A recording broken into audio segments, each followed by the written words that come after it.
What's up, guys? I'm with Elliot from Decubate today, and Decubate. Can I say that it's some kind of a Web3 service platform, actually? But yeah, most of you know it as a crypto launchpad. Crypto launchpads are hot, and it's an honor to talk to you. Can you introduce yourself? Who are you, and why did you come up with Decubate? What's the reasoning behind it, and what's your motivation to run this? Well, it's a pleasure to be here, Menno. Definitely looking forward to this AMA. So just to give you an idea of what Decubate is, let me explain with, I guess, 60 seconds where I come from, and then also where the idea for Decubate came from. My background is in UX design. I did that during my studies because I hated when things just didn't work correctly, right? So I did that as my studies. I had my first company in augmented reality or virtual reality. And then afterwards, I got into crypto by mining Ethereum. And through mining Ethereum, I got into contact with ICOs, which is something that I've never left. So during the ICO boom of 2017, it was optional to invest Ethereum in all these ICOs. And that's when it basically triggered for me. What I noticed since then was that a lot of these ICO pages and distribution portals and staking systems and those kind of things were extremely expensive for these projects to basically build. So the idea was always, well, why aren't there enough white label solutions for them to basically save up 94%, 95% of their money and resources to basically get that done, right? So that idea I always had in my mind. I then started to work at a cryptocurrency exchange as the compliance officer for the listing manager. So I did due diligence in regards to all the tokens that were listed. And as you know, Lightbit was back in the day extremely compliant. So I had to really learn that entire process and really do a deep dive into the diligence before actually entering them to the exchange. From there, I became the product owner for the entire exchange. So I was also part of the development team, managing also the developers and making sure that the platform is being built. And then 3 years ago, I left to build up Decubate. So yeah, as you mentioned, it's a service provider, but you could see it really as a one-stop shop for Web3 entrepreneurs that want to go into the market. So we provide them with the technical solutions, advisory, incubation, funding, and obviously then also exposure and the IDO side of things. You have a huge resume. Like there's a lot of experience right there. How does that benefit Decubate? Can you use that to run the platform? Oh yeah, for sure. So a couple of things. Like I've experienced the previous company that I worked for. I experienced them when there were only two people there, eating noodles, and then they became a huge company just a year afterwards during 2017. So I've seen how a company can scale up extremely quickly, but I also learned a lot of lessons from that, viewing them from the side.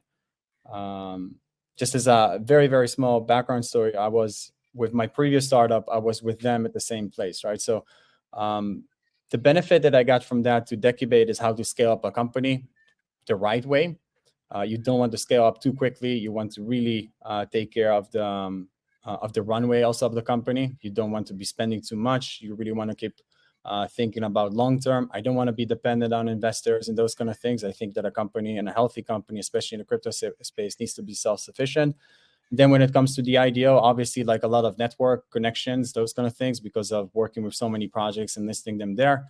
And then obviously definitely also the diligence. So Decubate is extremely diligent when we are onboarding projects. And we also have a lot of knowledge, not just from the perspective of doing the due diligence, but also working with them on the technical solutions, that we know what kind of capabilities and competence they actually have, let's say, as a team before we actually onboard them to our Launchpad. So there's just a lot of, let's say, good selection there.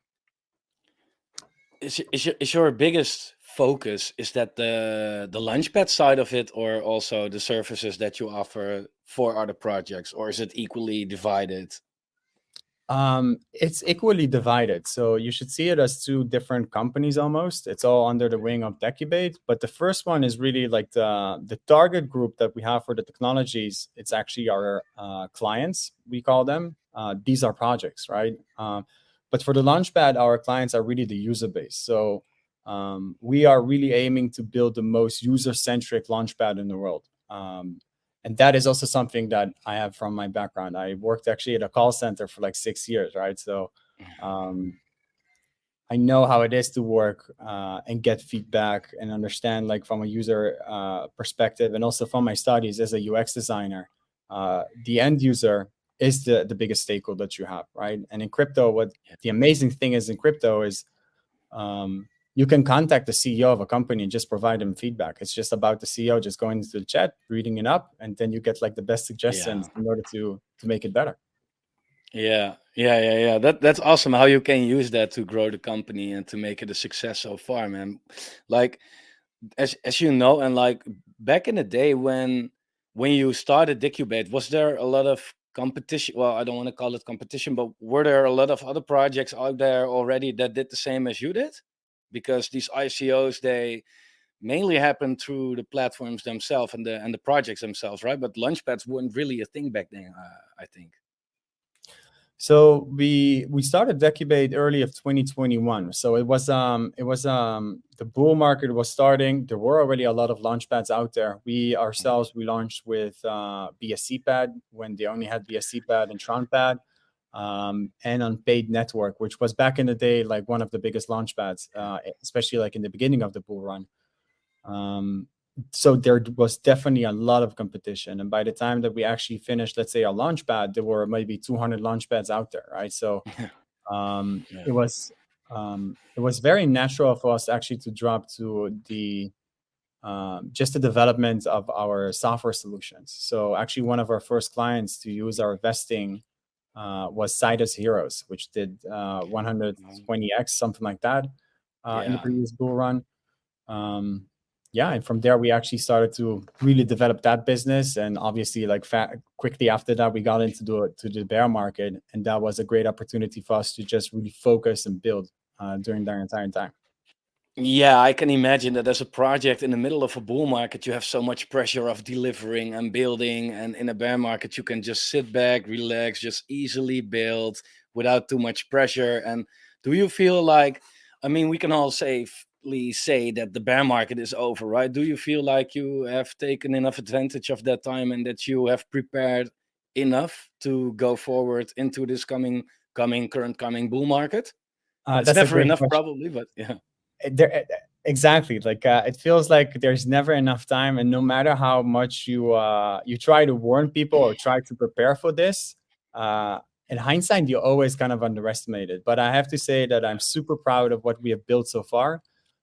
It's not just about the technology. I think that a huge thing for running a successful launchpad is also the operational side of things. Look, a Launchpad, it's not a problem to raise $500,000 if you have more than 50,000 registered users, as we have. You could raise $500,000 or $1 million, but that's a lot of sell pressure, right? To combat sell pressure, you also want to provide enough exposure and marketing for the project that you're launching through working with more than, hundreds potential of KOLs and working very closely with exchanges and those kind of things. Being able to align also with the market makers. And really, there are so many variables at play here. And you need operational excellence in order to do that, especially if you're having 8 projects launching on a monthly basis. So to answer your question, we are definitely ready for that. Yeah. Also in the way of I guess communicating and building contacts with other projects or upcoming projects. Did you how did you witness that? Are there some things brewing in the current market or in the previous bear market that you feel like, okay, this we have some close contacts to good projects that might release in the future on Decubate or anything, or does it come one day at a time? No, we definitely you can definitely expect not only a lot of things happening, but a lot of these projects they have been building also for the entire bear market. And you always need to have at least 6 weeks of planning in advance, like when we're taking a look at our IDO schedules, like we have things planned out for 3 months from now, because you need to have slots. You cannot have like 7 projects a week or something like that. Like you need to have at least, in my opinion, at least all hands approach and your marketing and everything that you're doing, and then give them also enough time. You don't want to be that kind of launchpad where every single day you come up with a new project, because honestly, people also run your out of team money doesn't anyway. have the liquidity. the community doesn't have the liquidity. So that what naturally happens then is nobody has, like, let's say, just for as an example, $500 to invest every time, right? So what are you going to do if you don't have the $500? You're going to liquidate now previous projects, right? If you do too much. So you need to be very selective and to plan it out very, very well. Yeah. Yeah, that's understandable. Is that also something that you have certain conditions, like if a project releases with you, they cannot take longer than, let's say, 3 months before they release because users need their liquidity back, or is that something that you feel like, okay, that totally depends on the project, and with project A, we have to tell them a little bit what's best, and with project B, we are lucky to have them, so we will let them do what they want to do?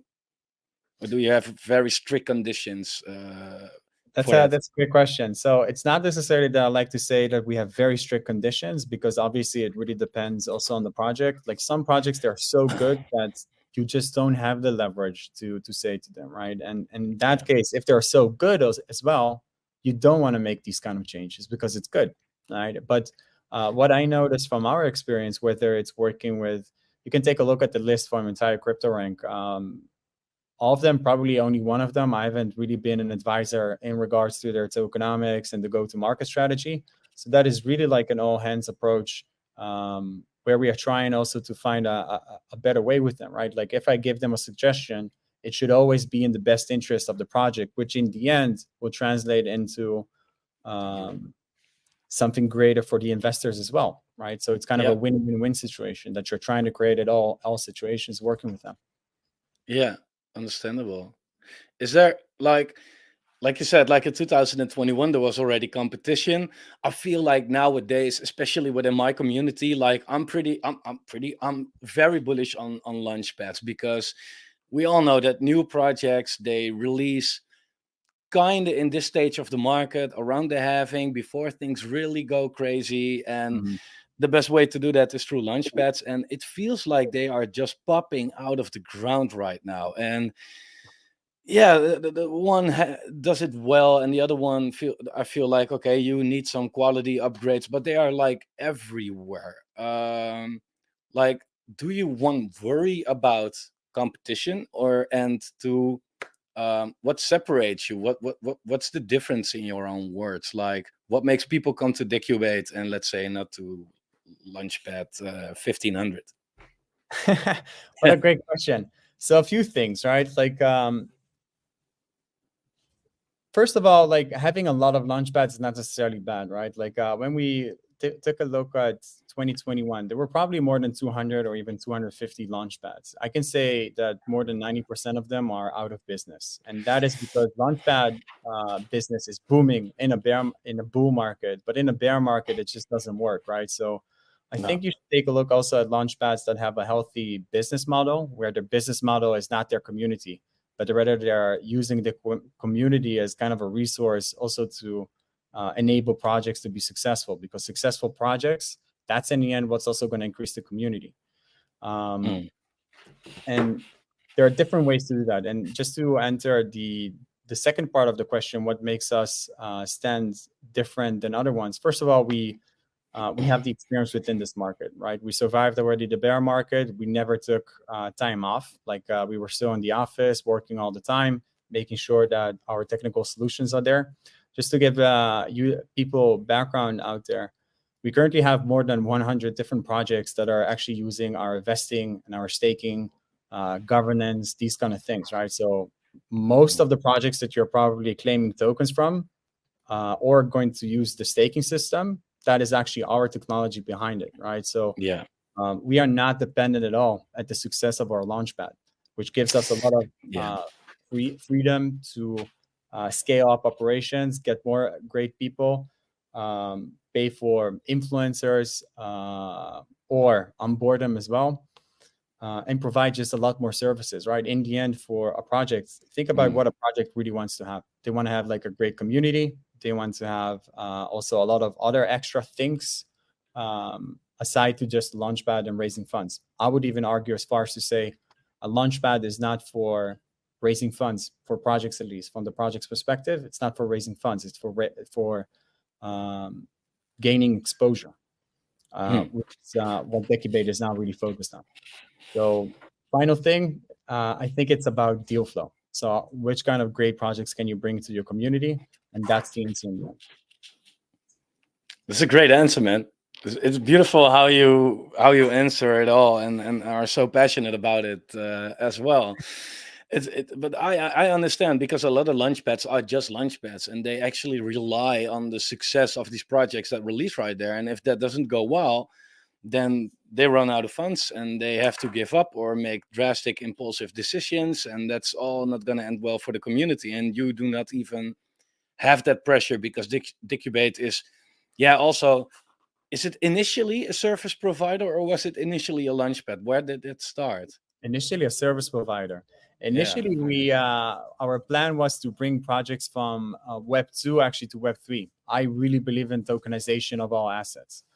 Yeah. And through that, we needed to build a lot of solutions and provide a lot of solutions for these kind of different companies, right? So that's basically what we did. So I would say we're really a one-stop shop, and the Launchpad is just one of the solutions for these projects. Yeah. Yeah, that's sweet, and that makes it a lot more sustainable as well. So Yeah. that's really good. Yeah. Yeah. A little bit more behind the screens though. How does the selection look like? Do you have some kind of a checklist? Like if projects want to release on Decubate, do you feel like, okay, the team has to be dark, so tokenomics has to be like this and this and this. They have to be in that niche, or what makes you feel like, okay, this one is good to go on Decubate?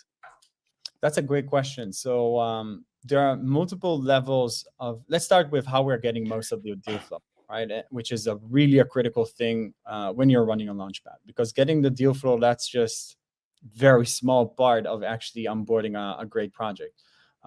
Again, when you have great projects, everybody wants to work with them. And once you want to start working with them, then other people are also foaming in. So other Launchpads and those kind of things. So anyhow, like we're getting the deal flow coming in from VCs that we're working with that also are getting deal flow from us when we're working with projects. Same thing for influencers, exchanges as well, even market makers. But also a lot of deal flow is coming from to us inbound. So they're applying on our website and they want to launch with us. And also a big portion actually of our deal flow is actually also coming from projects that want to use some of our services. So just think about Certic and Hacken. We are probably one of their biggest deal flow providers when it comes to smart contract auditing, but they are also sending us projects. These need like a smart contract for a minting contract, vesting, whatever it is. And then I start to work with them. And if I see there's a lot of potential, they still haven't launched their token, that's when the conversation also starts, right? But usually when they come in, when it comes to our due diligence, we have 3 stages. So the first one is really discovery beforehand. So we have a due diligence team that is going to research everything in regards to the team, tokenomics, investors, those kind of things. That's when we go to the first conversation, a call, which is really a discovery call. Let's see if there's a click. There's a lot of blockers there, to be honest with you. That's when most of the projects are actually falling out. And then on the second call, it's that's the second line of the diligence. That's when we really jump into the product. That's when we want to see, okay, what's working? How is the token going to work within this product? And then finally, if we find a way to work that there, that's when we already start to discuss, okay, this is how our collaboration is going to look like. This is what we're looking for. These are your KPIs before we can actually offer you to Decubate on the platform. And then finally, we have a third due diligence, which is really like KYC, background checks, credit checks, and those kind of things. Is it that if a project also releases on DAOmaker and Seedify and wherever, that you are like easier with that because you know that they also done the research, or do you just do whatever you do at any time? Now, I don't say this specifically because of the Launchpad itself, but there are a lot of projects that we are also declining, whether they're going on one of these Launchpads that you have mentioned or other ones. Like that shouldn't be a factor for us. Like we need to take a look at these things from a new angle. What I do have to say is, of course, it's going to make you take a better look at it because they are already lined up. So that means that there's not a long wait time or a lot of resources required from our end to bring it to that level. Yeah. So that is definitely a factor where we're taking in. But when it comes to our entire due diligence, no, there's absolutely no factor. Like there are actually several if not a dozen projects that since beginning of this year only with declined actually because of it. Have you, this is a hard question. Have you ever declined a project and later it felt like, oh, I should not tell this in public? Or is it like mostly good calls? And what do you do with that information? Do you really take that feedback as a learning process together with the team? Or do you feel like, okay, whatever, we made a wrong call, let's move on? How does that work? Yeah, I do have those kind of occasions, definitely. Yeah, definitely. But I think also it really depends on what is the reason that I'm regretting, right? Like if it's the all-time high ROI, I don't care about that too much. Like of course, it's really important, especially the current ROI. We're still working with bear market tokenomics where a lot of these projects that are releasing between 10% to 25% of the TG. Sometimes you're not trying to see like 100% TG. But if they're doing an all-time high of 15, all-time high, or not 15, let's say 6 or 5 or whatever, but you know that this thing is just not going to work long-term, that's definitely also a factor that we are doing it. But yeah, sure, you're going to make some mistakes, but I think being a great Launchpads, it's not just about choosing the right projects, but it's also declining the wrong ones. How does yeah, still a little bit behind the screens though. How does a day in the Decubate office look like? You come in at 11 in the morning, you eat some cake together, celebrating how good things are going, and then at 3 o'clock you leave in your Lambos, or do you have a very strict schedule and you got your team right there? How does it look like? Just that's the question, I guess. So my day usually starts at 8 a.m. One of the I guess I know it's not healthy. I need to break that habit. But one of the first things that I do is I take my phone and I just check out like, okay, what's happening, whether it's on Telegram or on Discord and those kind of things. Yeah, the day office basically really starts strict at 9. So we have a first call with management, see what are the biggest items for today. That's really maximum 15 minutes, then 15 minutes with the marketing team. And afterwards 15 minutes with the tech team, and by 10 you actually have like all the stand-ups. Everybody knows what their focus is for that specific day, with taking into account what the weekly or the bi-weekly, the sprint we call it also, is all about, and also the quarterly goals. And then basically my day is really a lot of calls, to be honest. Like a lot of calls. I have a lot of advisories. I'm advising more than 20 different projects right now. And making sure that operationally everything happens correctly. It truly sounds like a business. How many people are on the team? If you exclude the community managers, it's 25. 25. Yeah. Then Decubate is actually already. Can you call it successful already? I don't know how you define successful, but if you can, pay 25 team members, then you must be doing something well. Do you feel like, yeah, we did it, we succeeded already, or will you ever succeed, or is it a never-ending story? How's your vision on that? So I think that if you're gonna have someone that is taking a look at the company from the side, it's definitely successful. When you look at the assets, the revenues, those kind of things, definitely we can sustain ourselves. Like, but for me, what's really important is I can pay salaries. People don't need to be stressed that they don't have work in 6 months from now or whatever it is. And mostly, like, to answer your question, no, for me, it's like it's something in my character.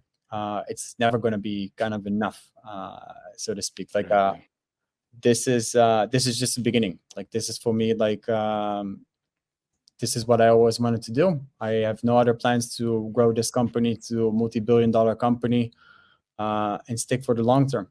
Like also the management team, the co-founders, we're all great friends of each other. Everybody's super compatible with getting it done. So yeah, you could say it's a successful company, but it feels like we're just in the beginning of it.